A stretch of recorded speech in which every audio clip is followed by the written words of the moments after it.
The Saskatchewan government is taking over the cost of Saskatoon Police Service's human trafficking response team.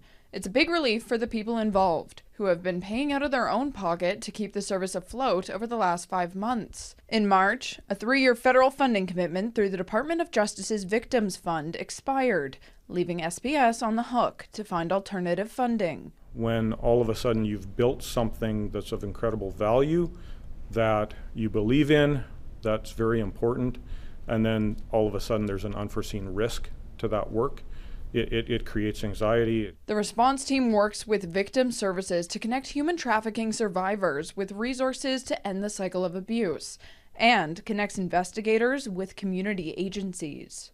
It was unfortunate that the federal government did back away from the table with the funding of these positions. However, we were able to secure the funding through the National Action Plan to end gender-based violence to continue these very important positions. This new provincial commitment of $160,000 is funded through the National Action Plan to end gender-based violence. That means a partnered funding plan between the province and the federal government. But it's not a permanent solution.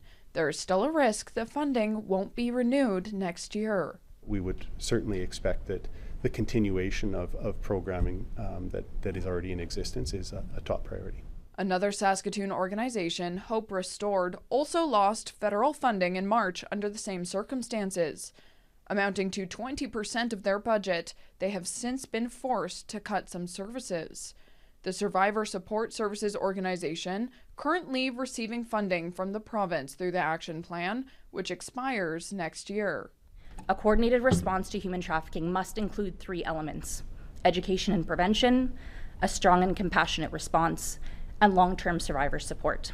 In a statement, the Department of Justice said both organizations were funded to enhance capacity to respond to survivors and victims of human trafficking. Funding for both projects was provided for a set period, not an ongoing basis. Grace Miller, Global News.